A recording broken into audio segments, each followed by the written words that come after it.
Welcome back. I'm Laura, I'm a hairstylist, and in this video, I'm gonna teach you how to give yourself flat iron curls that look like these. I'm also gonna go over the top questions I receive on curling your hair with a straightener, as well as the most common mistakes that people make. So as a hairstylist, curling with a flat iron is my absolute favorite method for curling the hair. I find that the hair holds a curl so much better when it's done with a flat iron opposed to other curling methods like a curling iron. You're also able to customize the shape of the curl a little bit better when you use a flat iron opposed to a traditional curling iron or a wand. Okay, so first I'm gonna go over some of the top questions I receive as well as some of the most common mistakes that people make when curling their hair. These are really important to go over before you begin curling your hair in order to ensure that you don't make these same mistakes yourself. Okay, so the first one is, what temperature should you use when curling your hair with a flat iron? And the truth is, most people use their irons way too hot on their hair. This can cause serious breakage to your hair as well as fade your hair color much faster. The heat from the iron can actually pull your color right out. So you should definitely keep in mind that as you're still learning the movements of curling your hair with an iron, that you're gonna be much slower than somebody that is more experienced. Because of this, you should use an even lower temperature when you're first getting started. In fact, I actually recommend practicing the movements with the irons turned off completely. When the iron's cold, you can start to learn the muscle movements of the way to turn the iron in your hair so that you're not risking burning your hair at all. Then when you get the hang of the movements a little bit better, you can turn the iron up at a low temperature. And once you're more experienced, you can turn it up to the recommended temperature. And the temperature that you use is dependent on your hair type as well as your hair condition. So for fine, bleached, or damaged hair, you should use your iron at 280 to 360 max. Now for medium textured or just regular color treated hair, you should use your iron between 300 and 390.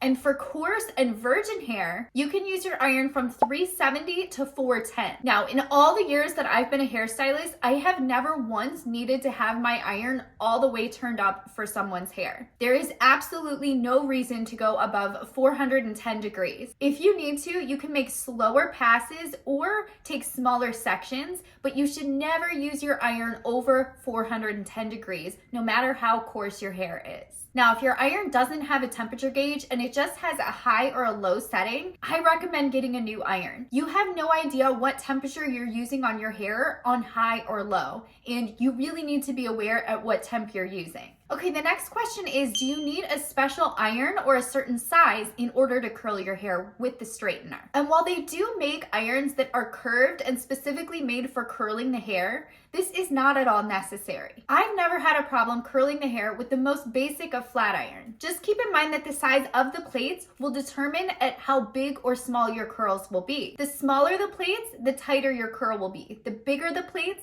the bigger curl you'll have. Now, I will say that a larger plate is better for longer hair, and this is because it won't lose the heat as quickly as it makes its way to your ends. And for shorter hair or extremely curly hair, you'll want to use a plate that is much smaller. The main reason for this is because you can get much closer to the scalp than you can with wider plates. In the description, I've linked my 3 favorite irons to choose from that are in different price ranges. Okay, the next question is, what direction should you turn the iron? And while this can vary drastically based on the look that you're going for, a good rule of thumb is to always turn it away from the face. This means that when you're working on the left side of your hair, you're gonna turn it counterclockwise.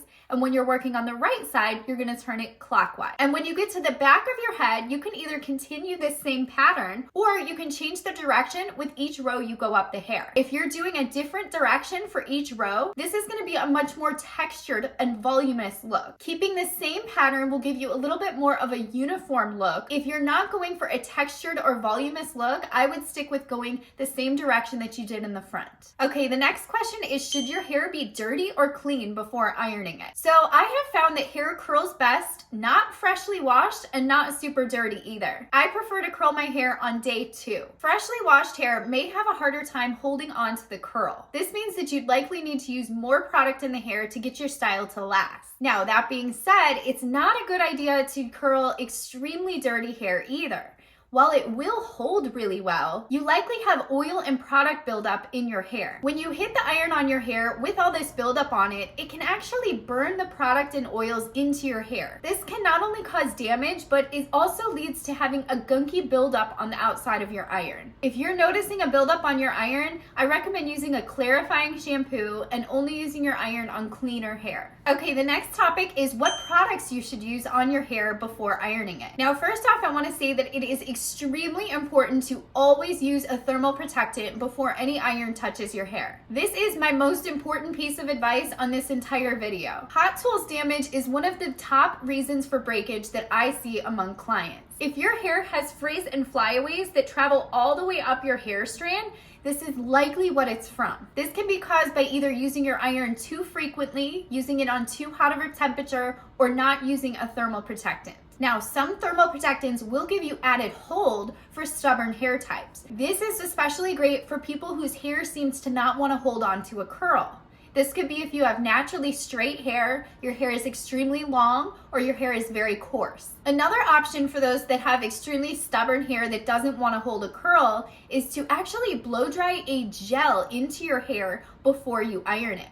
This was a trick that I did when I did a lot of wedding hairstyles in the salon. If anyone ever told me that their hair didn't want to hold a curl, I would put a firm hold gel in their hair, blow dry it with a round brush, and then curl it with an iron. Other thermal protectants can increase the iron performance as well as add extra shine to your hair. Okay, the next thing I want to talk about is why your curls may look different on one side to the next side when you're done curling your hair. And the reason for this is because of the angle that you're holding your iron at. Believe it or not, the angle is actually extremely important in what your curl is going to come out like. I'm going to link a YouTube short above where I show the difference between curling the hair when holding the iron horizontally versus vertically, and it actually makes a huge difference. When you hold your iron horizontally, the curl is going to be much more voluminous than if you hold it vertically or kind of diagonally. Now, knowing this is helpful for determining on what shape of curls you want to have. If you want a looser, beachier wave,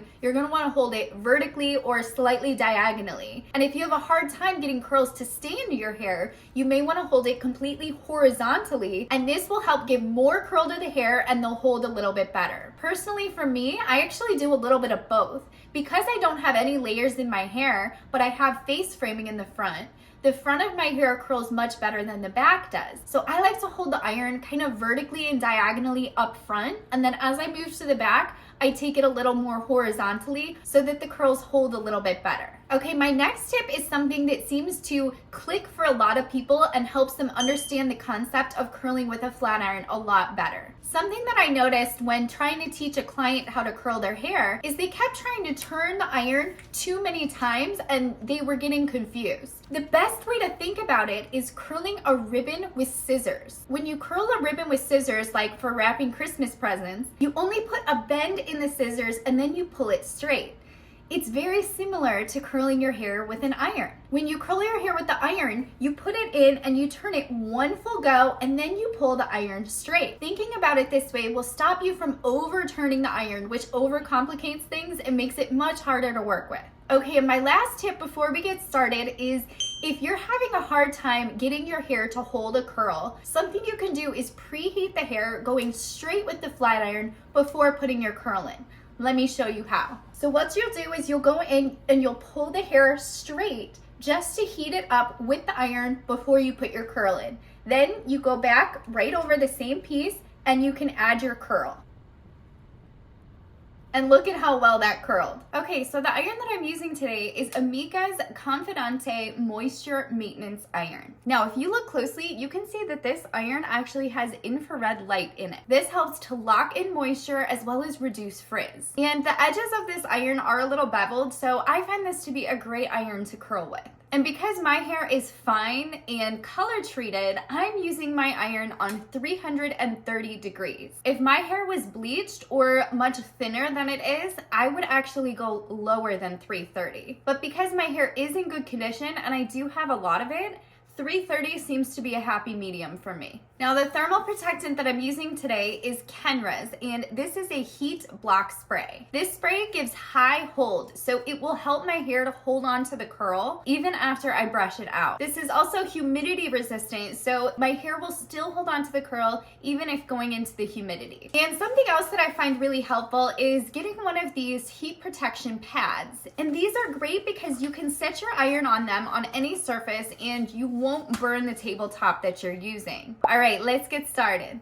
Okay, so to begin, I have sectioned off the front from the back of the hair, and now I've got about 1.5 inches wide section on the side that I'm working with. Now, keep in mind that the size of your sections is dependent on the amount of hair that you have, as well as the texture or the diameter of each hair strand. The thicker and coarser your hair is, the smaller the sections you'll want to take. The finer and thinner your hair is, the larger the sections you can take. My hair is much finer and thinner in the front of my hair, so I take relatively large sections up front, but as I move to the back of my head, my sections get smaller and smaller. A good rule of thumb to follow if you don't know what size sections to take is to grab a section the width of your flat iron.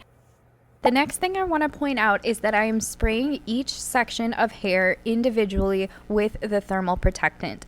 Now, if you're just using a regular thermal protectant or a shine spray, you can get away with spraying all of your hair at once rather than section by section.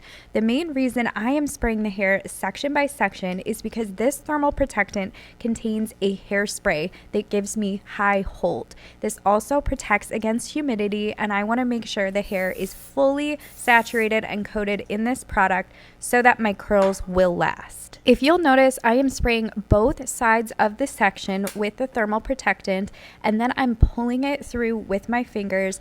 You can also use a comb to evenly distribute the product. If you do choose to spray your hair all at once, just be sure that you are fully saturating all of your hair. You may want to flip your hair upside down and lift the hair up so that you're getting all areas of your hair.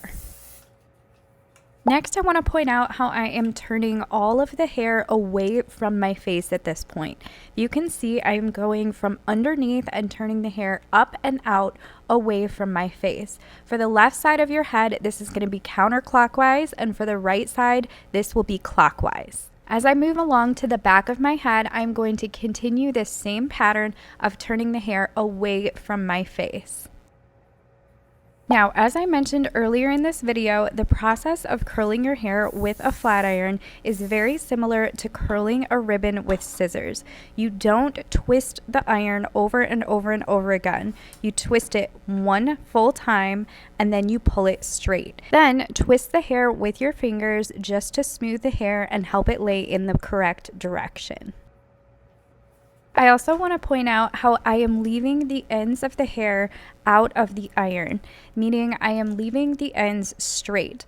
You don't have to do this. I just choose to do this because I like the more kind of grungy textured look that it gives when you leave those ends straight. You can totally pull the hair all the way down through the iron and curl the ends if you choose. Okay, the next thing I want to talk about is as you're turning the iron through the hair, you can grab the piece of hair on the ends and hold it out of the way as you're turning and pulling the iron straight. This can keep it a little bit more organized so that hair stays in place at where it needs to be. Now I want to talk about the speed at which I am pulling the iron through my hair.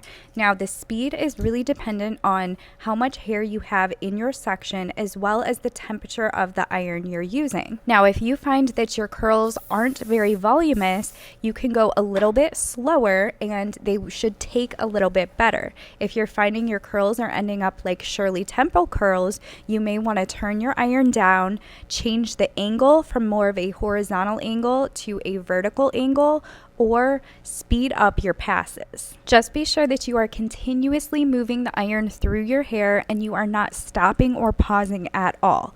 If you do this, you can create iron marks, damage, as well as mess up your hair color. Next, I want to talk about the fact that I'm not using a comb or a brush for for this whole process. Now, I obviously brushed my hair out before I got started, so I made sure that there weren't tangles in my hair. The reason why I'm not using a brush or a comb is because I don't want to overcomplicate the video. Oftentimes, I can hold a comb in my fingers while I'm doing this whole process, but I wanted to show that it's not totally necessary. I've combed my hair out completely with a brush beforehand, and then I go through it with my fingers a little bit when I pick up each section. This is just to make sure the hair doesn't have any big tangles in it and the hair will stay smooth. Next, I want to talk about the angle that I'm holding the iron against the hair. Now, since I'm right-handed, in order for me to have the angle held the same way from one side to the other, if you'll notice, I curled the hair on the left side with the iron pointing down. Now, as I move to the right side, you'll notice that the iron is pointing up, so I'm coming from the bottom rather than the top. This is how I get the same angle when my arm is coming from the opposite side. It's very important that you hold the hair at the same angle from one side to the other side to ensure that your curls look even and look the same on both sides. There is not one right or wrong angle to hold the iron at, as long as you're holding it the same from both sides. I recommend testing different angles and finding the shape of the curl that you like the best and using that method for both sides. Now, I have not sped this clip up at all because I wanted you to be able to see exactly what I was doing, as well as see the speed at which I'm pulling the iron through my hair. Now, we're a little over halfway through and we're at about 6 minutes right now, so it really only takes me about 10 minutes in total to curl my entire head. This will obviously be a lot longer for you if you're a beginner or if you have a lot more hair than I have. Since you should have a general idea of how this works, I'm going to go ahead and skip to some of the finishing touches. Now, once you finish both sides and the back, I like to take a section of hair from both sides and curl it up and over. This is going to blend the two pieces in the back together that were curled in the opposite directions. Next, we're going to take a wide tooth comb or a brush and brush the curls out. If you use a brush, make sure that the pins are all going in one straight line. This will ensure that you're not going to over brush out your curls and you're really just smoothing them and blending them together. Now, if you find that any of your curls are too voluminous, you can take your flat iron and go over the hair, smoothing it straight. This won't pull out the curl completely as long as you're making fast passes like I am, but it will smooth and loosen up your curls a bit.